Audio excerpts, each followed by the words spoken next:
Thank you so much for being here and welcome to our annual Veterans Day commemoration. It's great to see everyone in person, hear the chatter, see the faces and smiles and all the multi-generation that's here. A special thanks to the United States Coast Guard Auxiliary Arizona Band. Thank you.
Prepare to post. Colors.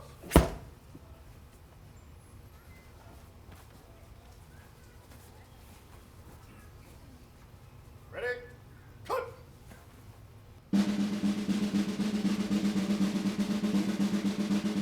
Reset. More.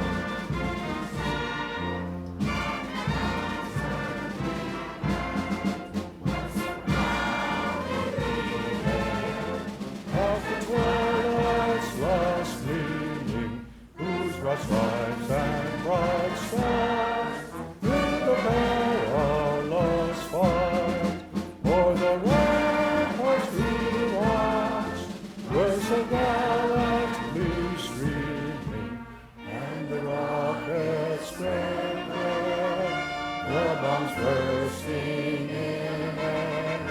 They proved to the night that our flag was still there. Oh, sailors, let's watch them go, and that way for the land of the free and the home of the brave.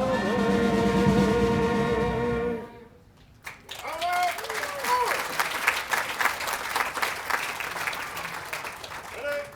Please.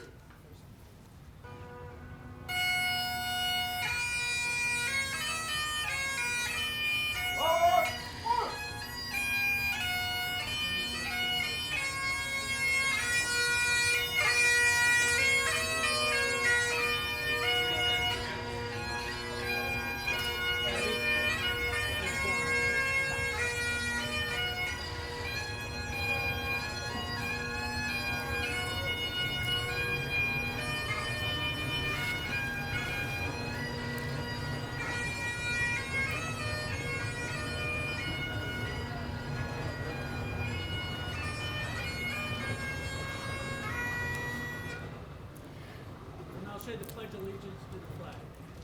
I Pledge allegiance to the flag of the United States of America and to the republic for which it stands, one nation under God, indivisible, with liberty and justice for all. Thank you. Be seated. Special thanks to the members of the Scottsdale Veterans Advisory Commission who led us in the Pledge of Allegiance, including Debbie Dominic, Pete Palmer, Joel Semple, Denise Polk, and Steve Zemek. With us also today are fellow council members, and I would like us to acknowledge we have Vice Mayor Tammy Caputi, Council Member That's Councilmember Tom Durham. Councilwoman Betty Janik. Councilwoman Kathy Littlefield. And with Kathy is former Councilman Bob Littlefield, he's a veteran. We have former Councilman Jim Bruner of the Air Force, veteran. Former Councilman Don Pryor, CB Navy. We have former Mayor Mary Manross and her husband Larry, who's a veteran. Former Councilman David Smith.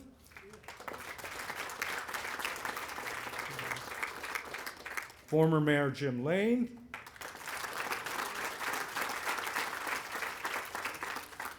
We also have with us a veteran and representing us at the state capitol, State Representative John Cavanaugh. Thank you.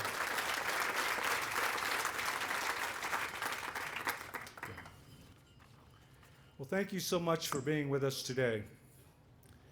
It's the responsibility of each generation of Americans to understand the sacrifice and service of those who wear the uniform. Today is about courage, honor, and commitment shared by those who have worn the uniform of the United States Armed Forces. No matter when you served or where you served, we honor your service, your sacrifice, and your dedication to the United States of America. Equally important is for us to say thank you. Thank you to the families of the veterans. As you know, when a loved one serves in the armed forces, part of you is always on duty with them. So please, let's give a round of applause to the family members of veterans as well.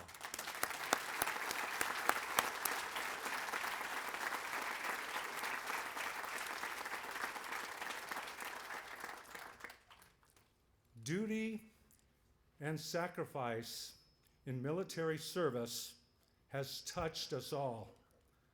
For me, the U.S. Army is why I stand here today. After graduation from the University of Arizona in 1950, Lieutenant Joe Alfred Ortega served in the Armored Cavalry, U.S. Army, heading to the Korean War. He was proud to wear the uniform, the Army uniform. At Camp Pendleton, Lieutenant Ortega was injured and ended up in an Army hospital in Little Rock, Arkansas. So severely crippled, he was never expected to walk again.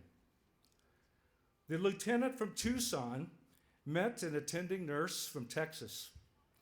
He prayed to get well, and he fell in love with her, even though he was there recuperating. He prayed to God that he might be able to walk again, even to dance with her one day. And miraculously, after 1 full year, he was able to walk out of that hospital in Little Rock, Arkansas. And he sent quite a few letters, love letters, about her, Raquel, but he sent them to his mother in Tucson to express his love and hope in her. But he did invite nurse Raquel de los Santos to Tucson, and they were married. And they had 7 children. And my sister was born first, and I am the oldest son of 7.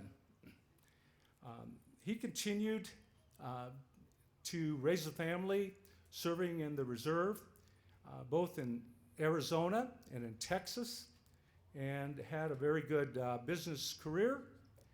And although, well, they were a very beautiful couple, but I'll tell you, they were fabulous dancers. And when they danced, people just had to stop and stare. And so those wishes came true. And again, by the sacrifice and by the care that brought them together. Military families and military service ripples through for generations. Military service is very much about family. When a service member in active duty, or even in the Guard, go out and serve their country basically on call, you know that family prayers are always with them, right? And those homecomings are tough, but that's also part of the sacrifice. Which brings us to today's keynote speaker, Nikki Stratton. She is carrying the legacy of her grandfather, Donald Stratton, United States Navy. As a young child, Nikki learned so many stories and the history of her grandfather in the U.S. Navy, and would later attend the memorial and ceremonies with him. She says her grandfather, who died last year at 97 years old, was a small town man who survived a historically tragic event. As a seaman first class aboard the USS Arizona on December 7th, 1941, Donald found himself on the front lines of history. 1,177 Americans perished on the USS Arizona. Here to discuss his survival, his mission in life,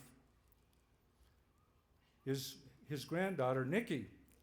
And her mission in life is to make sure that people remember that tragic day, and she hopes to provide generational connection by sharing of her grandfather's story. As part of the continuing legacy, we're very happy to have Nikki Stratton with us today.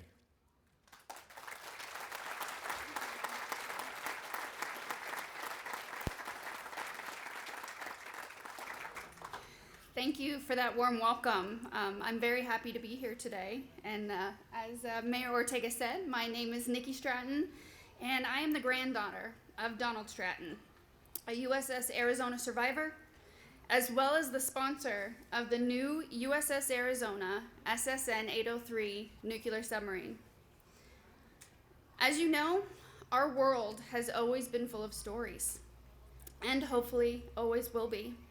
From our earliest ancestors using cave walls for their drawings and progressing to the written word, and today with movies, audiobooks, and 1,000 different types of digital media.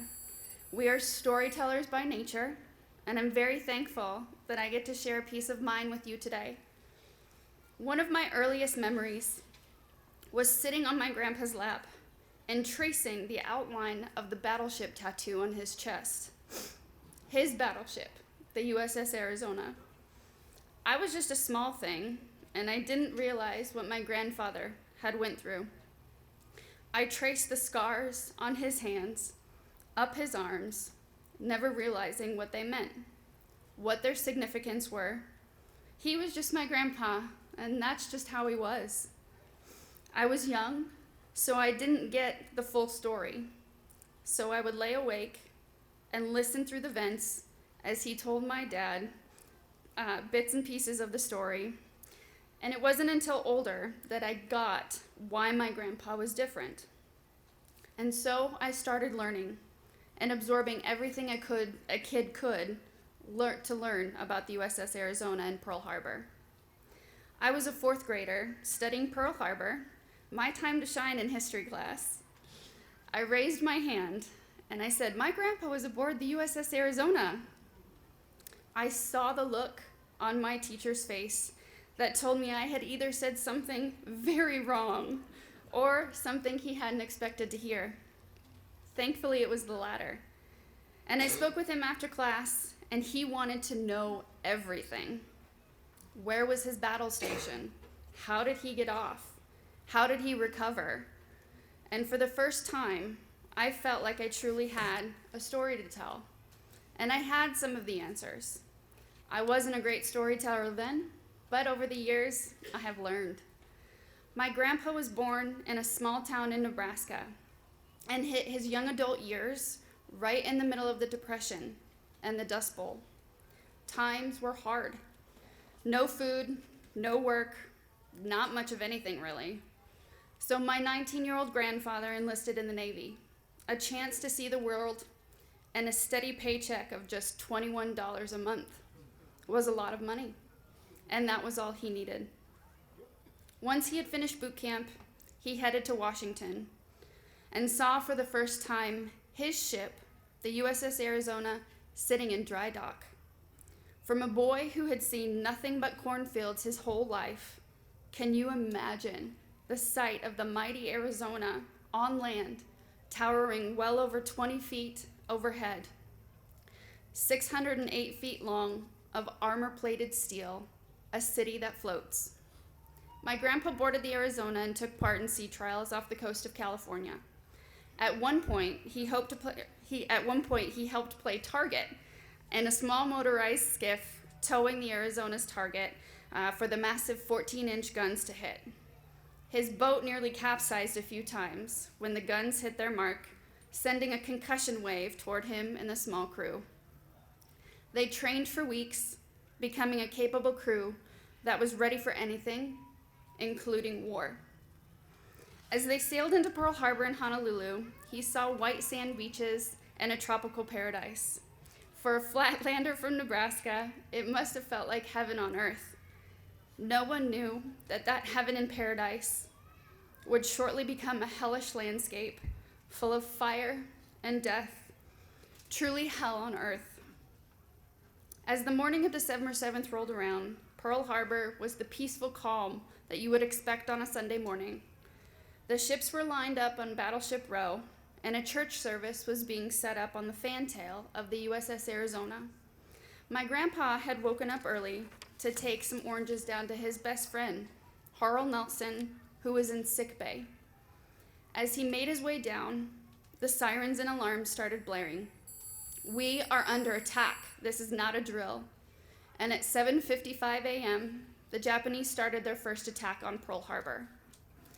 Halfway in the doorway, leading down to sickbay, my grandpa dropped his hat full of oranges and sprinted to his battle station, which was on the port side in the anti-aircraft director. His battle station mates were running around at the same time, running in, flushed and fearful. They got their gun up and running, and my grandpa set his sights on the high-altitude Japanese aircraft that were now bombing Pearl Harbor. The Japanese planes were too high, and the shells that were being fired at them from the director were bursting before they reached their targets. The harbor was on fire. Ships were being fired upon by strafing Japanese planes. Men were screaming and on fire, but the worst was yet to come. 15 minutes after the initial attack, a high-altitude bomber dropped an armor-piercing bomb that pierced the Arizona, crashed through the deck, and likely ended up in the ammunition hold. There was also over 1 million gallons of fuel on board the Arizona.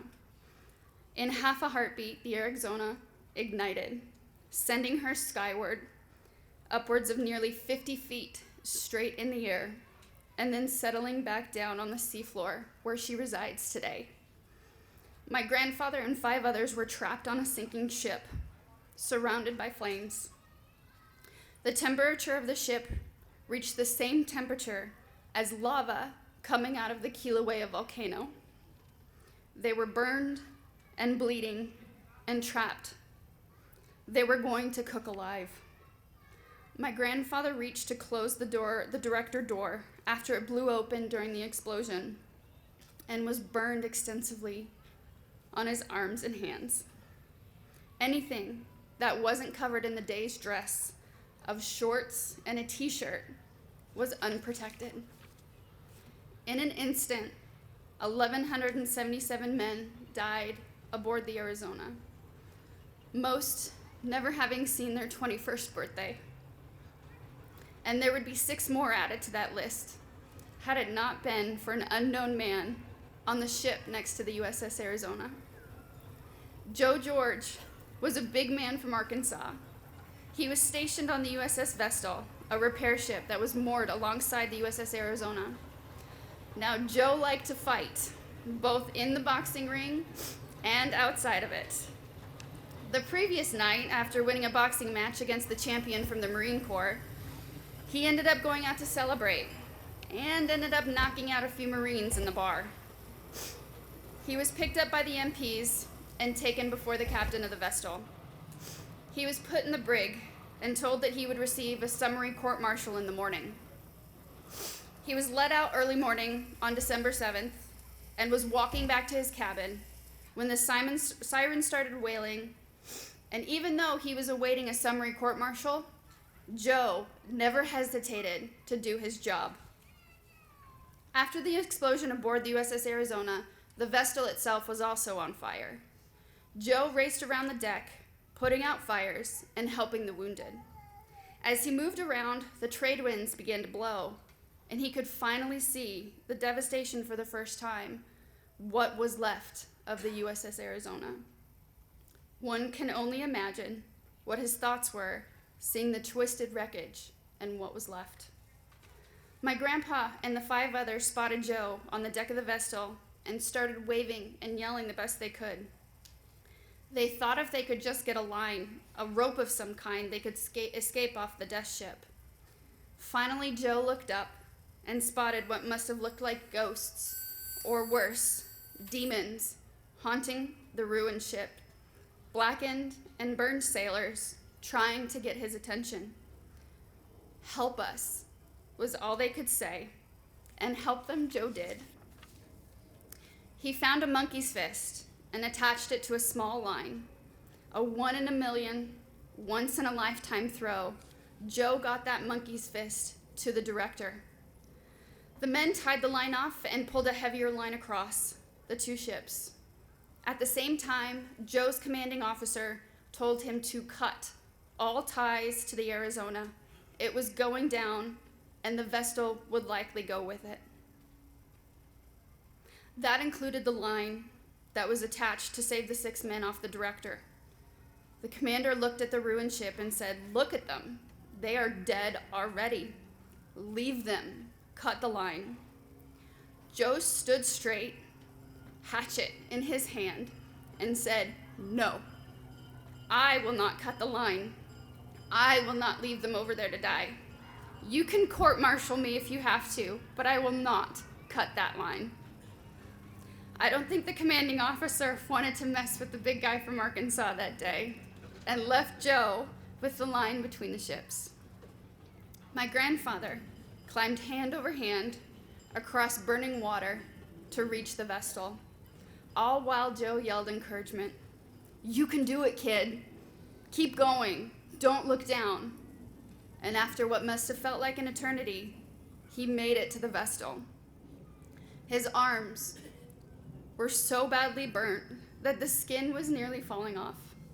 So he rolled it down his arms like a tube sock and threw it on the deck. We asked him later in life why he did that, and his answer was simple. It was in the way. All 6 men made it off the USS Arizona because Joe George and his choice to step up and refuse to let them perish. Joe is the reason 4 generations survived, including me. I owe Joe my life, and I never got to meet him. Joe never learned if the men he saved off the USS Arizona lived or died. He was only ever quoted saying that they likely perished. They were burned so badly. He could only see the whites of their eyes. He never knew that not only did my grandpa survive, but thrived and had a family of his own. My grandfather recovered in the burn ward in Pearl Harbor. Every day, the orderlies would come around and tag people to be transferred back stateside for their recovery. My grandpa spoke up and said he wanted to return stateside, but the orderlies explained that his injuries were too significant and that he would likely die on the ship home. In true my grandpa fashion, he disagreed and stated he wanted to get stateside. The orderly made him a deal. He said if he could stand himself up and stand by his bedside while they changed his sheets, he would be on the next ship home. He stood for 25 minutes, which must have felt like sheer torture, but he did it and was transferred stateside, arriving home on Christmas Day in 1941. He recovered for a year in Corona, California. His strapping figure of 160 pounds diminished to a mere 82 pounds. Part of his ear was missing. His hair was completely gone. He was a shadow of his former self. Going through surgeries, skin grafts, and maggot therapy to eat away at the dead and burned skin, leech therapy to get the blood flowing again, it seemed endless. He had finally had enough when the doctors wanted to amputate his arm. What would I have left, he said, and he refused. He was done.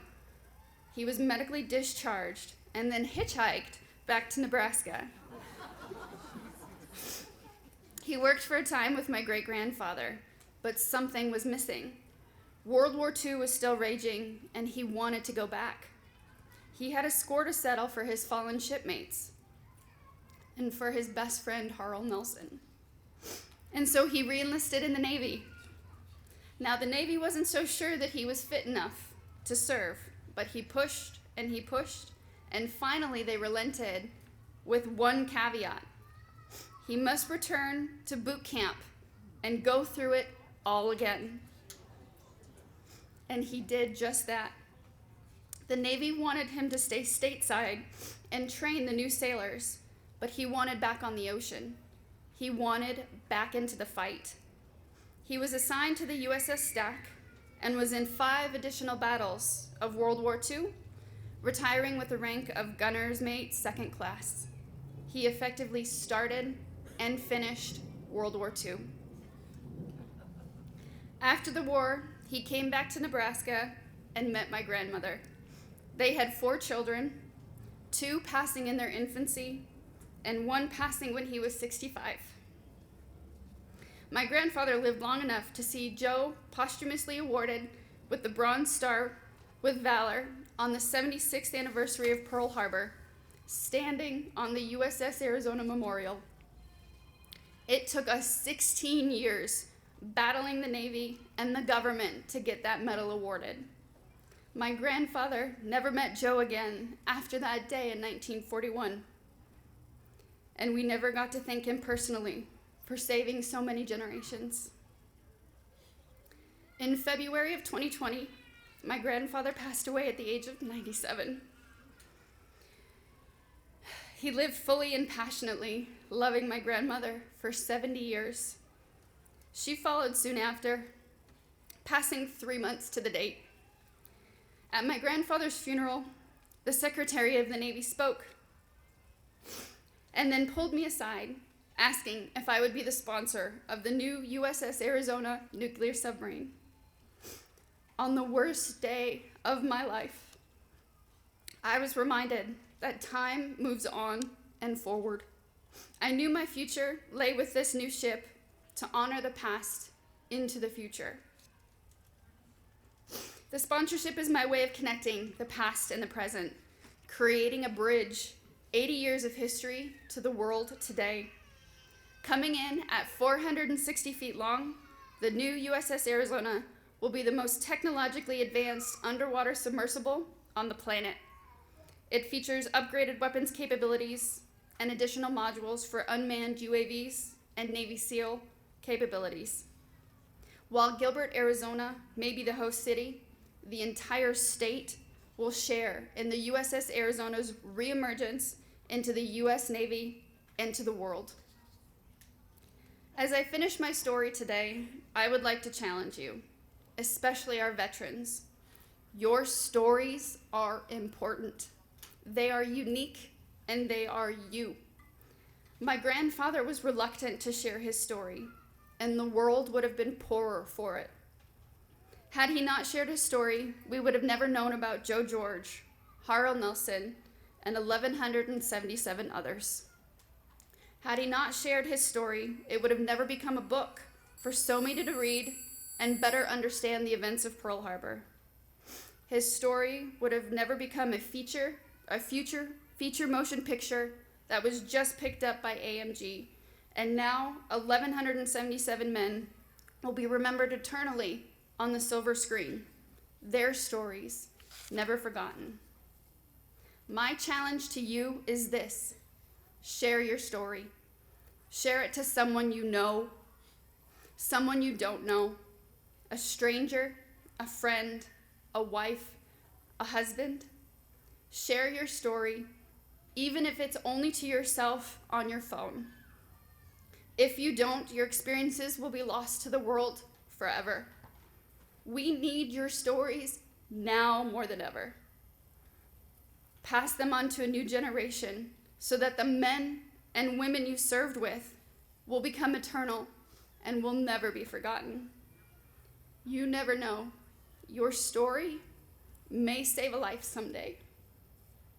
Your stories ensure that future generations will never forget where they come from, where their freedom comes from, but most importantly, the cost of what it takes to get there. I know this will be a difficult challenge to some, but I know the future generations will thank you for it. Thank you very much, Scottsdale, for having me today and allowing me to share a little bit of my story with you. I hope you take a little something with you so men like Harl and Joe and my grandfather and their stories will continue on for one more generation. Thank you very much.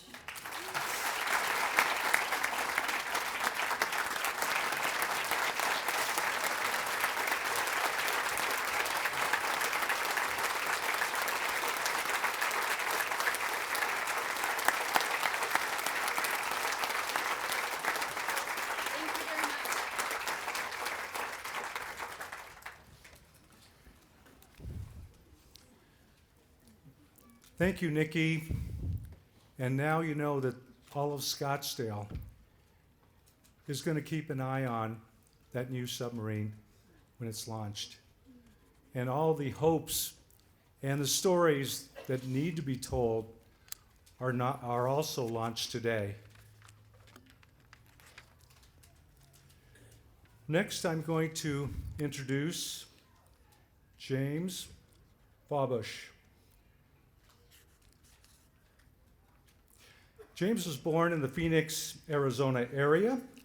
He enlisted in the United States Army in 1996, and his service took him to Iran, Afghanistan, Guantanamo, and Hurricane Katrina before retiring in 2016 as Sergeant First Class. James enlisted as a welder for the first 4 years of military career. Later, he retired as an infantryman. His military legacy includes having 3 uncles who served in the Korean and Vietnam Wars, and both his grandfathers, one in the U.S. Army and one in the Navy. He credits his success in the U.S. Army to his strong family legacy and to excellent leadership he received as a young soldier from seasoned combat NCOs in 1st Infantry Division. Like so many veterans, James continued to serve after his active duty. He works with veterans on a full-time basis in the Phoenix VA healthcare system. Please welcome Sergeant First Class James Fawbush, United States Army.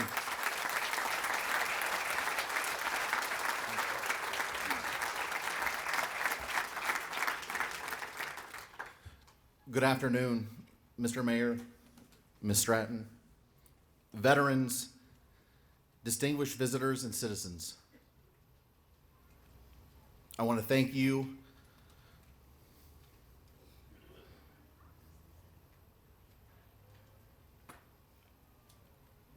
for allowing me to be here today. I am truly honored and humbled.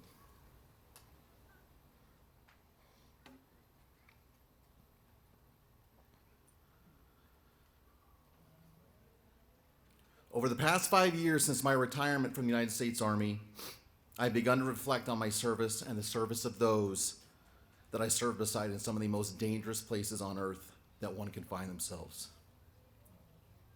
But one question continues to resurface more than any others about my service, and that question is, was it all worth it?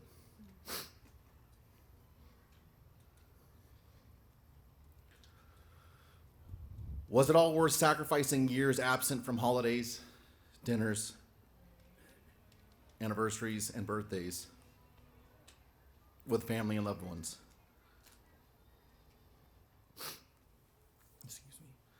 Was it worth sacrificing my body, my mind, my health in the pursuit to provide freedom over the past 20 years? And the answer is yes. Yes, it was worth it. But in order to arrive at that destination, I must start from the beginning.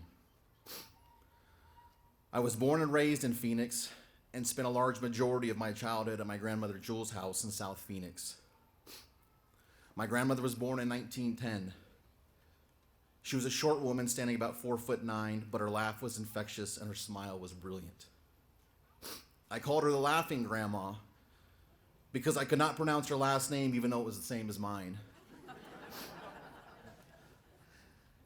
I have fond memories of baking and decorating gingerbread with my grandmother or playing cap guns with my cousins in her yard as she watched. But in that tiny home in South Phoenix was an area that spoke to me as a boy, and it still speaks to me today. This area in my grandmother's home was covered with medals, awards, cased flags, and dozens of black and white photos of men I've never met, but heard recounted stories about their service. They belonged to my grandfather and uncles. This hollowed wall of Purple Hearts, cased flags, citations of campaigns from World War II, Korea, and Vietnam.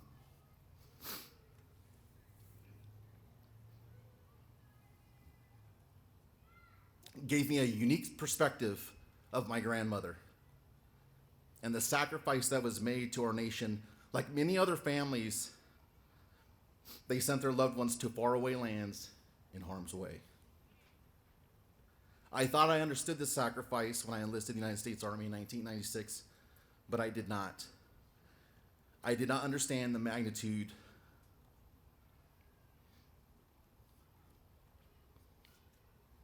of what sacrifice meant until September 11th, 2001. Like many Americans, 9/11 impacted us all and forever changed the lives of everyone that can recall that horrific day. As a soldier witnessing the events of that day, I knew that my life would never be the same and that somehow, some way, I would be marching in cadence with many others in response to those attacks. The events of that day were a major catalyst to my military career, where I found myself in parts of the world that were not friendly, and the very idea of freedom threatened a way of life that was rife with tyranny and devoid of human rights. My service in Iraq, Afghanistan, and Guantanamo Bay, Cuba, is part of the fabric of who I am today. I would have never imagined that my participation in the invasion of Iraq in 2003 would lead to hundreds of thousands of smiling Iraqi women holding one index finger dyed in purple,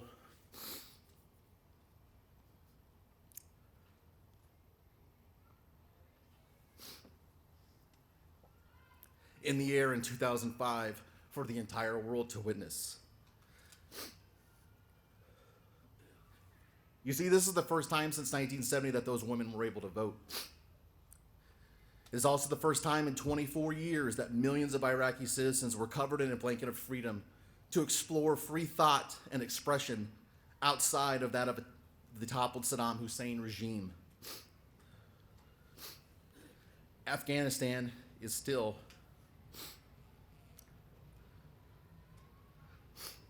single-handedly the toughest year I have ever had in my life. As a young infantry squad leader and sometimes platoon sergeant, leading men into dangerous situations where there is no do-overs, there's no restarts, there's no room for mistakes, left a deep impression on me as a leader and a soldier. And we had a saying in Afghanistan, and that was, nobody's coming, it's up to us. Afghanistan is truly like taking a 400-year trip back in time. With much of the military resources firmly dedicated to Iraq operations, I knew that my platoon would have to fight harder, operate smarter, and look after one another because nobody was coming. It was up to us. I reflect upon past discussions I had with our Afghan allies. I think about their stories of free thought and expression and the liberty to pursue a fruitful life outside of Taliban's rule. I am proud knowing that my platoon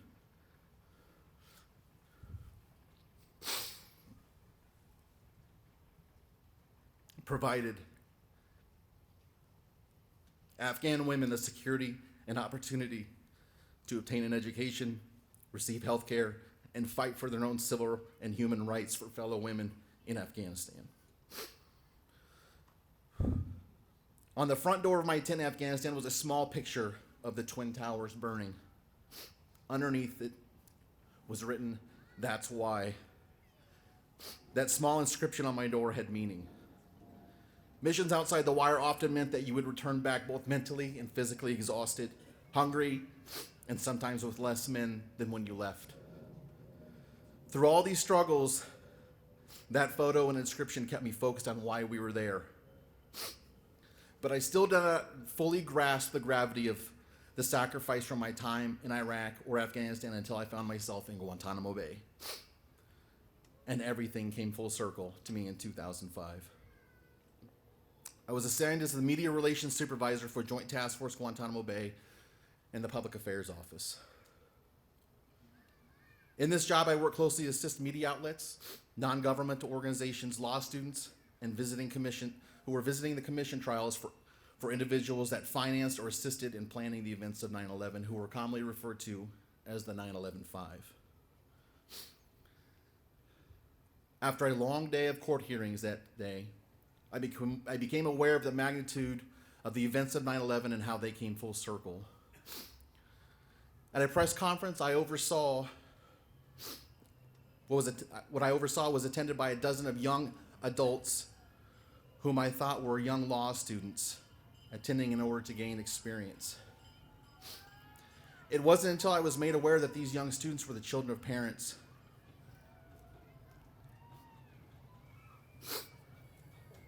who perished in New York, the Pentagon, and Pennsylvania that day in September.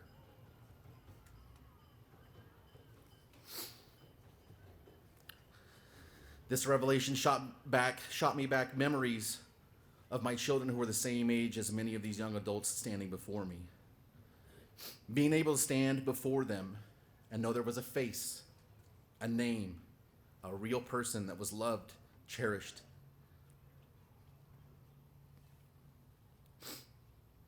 and missed brought me profound peace. At that moment, it clicked. My question was answered. The sacrifice was worth it. It was worth it then. It was worth it now. It'll be worth it long after I am gone. To all of you who served, happy Veterans Day.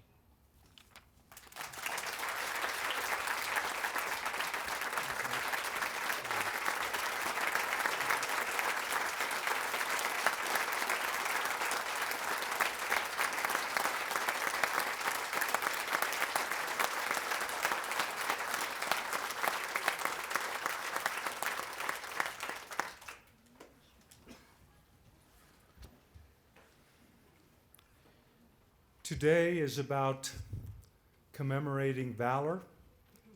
Today is a day about men and women who served our country, both in time of crisis and in time of peace. As we think about today and the gratitude that we share, many of the veterans work in our city as police and fire, work in our departments, in every department, and in corporations. They could not stand down during the last 18 months.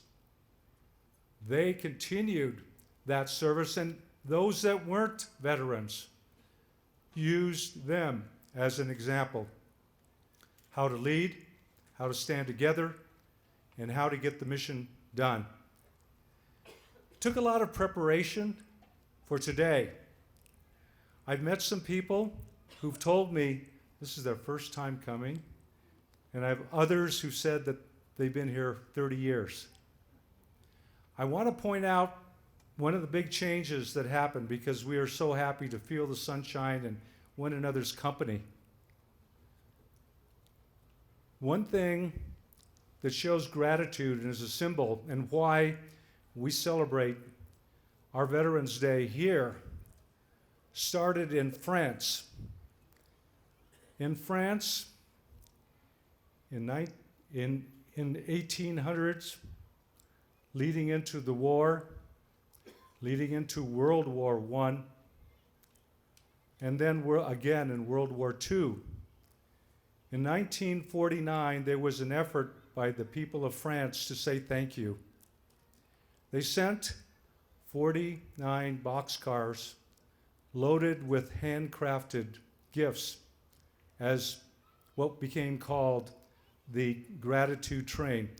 This is one example that was sent to Arizona. Every state got one.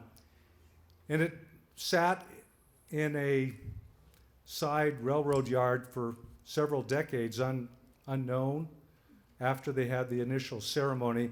It used to be at the other end of the parking lot, if you recall.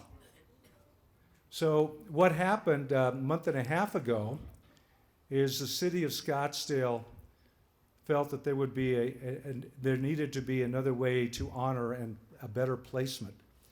So I'm here to tell you that the Ramada was lifted into the air. We have it on video. And that boxcar, which started in France and went across the USA and ended up in Phoenix, Arizona, and then we claimed it, we restored it, and it was sitting over here since 1998, no, 89, actually 89. That car, if anyone asks you, a boxcar can fly. Because they had lifted that steel Ramada, taking it off its placement, setting it aside, bada boom, bada boom, lifted it, swung it over these trains right here, landed it there, and then lovingly cupped that Ramada and bolted it in place. That was handled by our city of Scottsdale, and it's one reason why we're able to have this away from the parking lot, and again to honor those who have served so well. So we have many people to thank in the preparation, especially the veterans, which we started this day with. In particular, Shamrock Foods and the Wildflower Bread Company across the street provided refreshments for today's event. We want to thank the students of the Scottsdale Mayor's Youth Council for providing their assistance. You met them at the gates.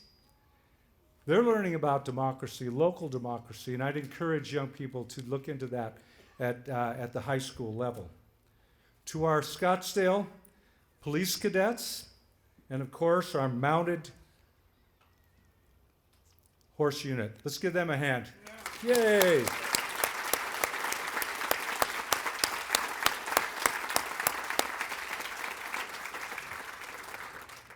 Finally, we want to thank the Scottsdale Fire and Police Honor Guard And at this time, we will have taps.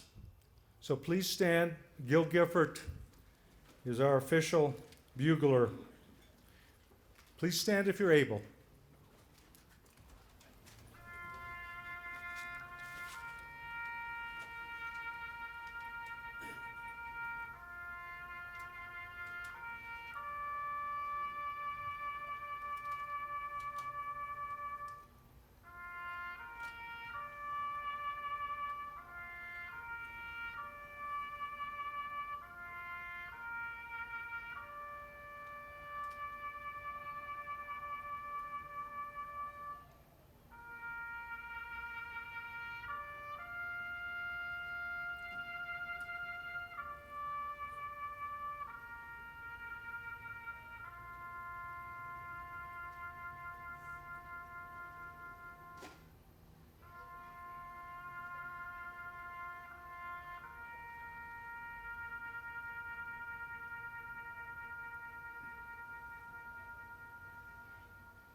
God bless our veterans and their families. God bless the veterans who have passed on to a better mission. God bless America, and God bless Scottsdale, Arizona. Let's enjoy the beauty of this park.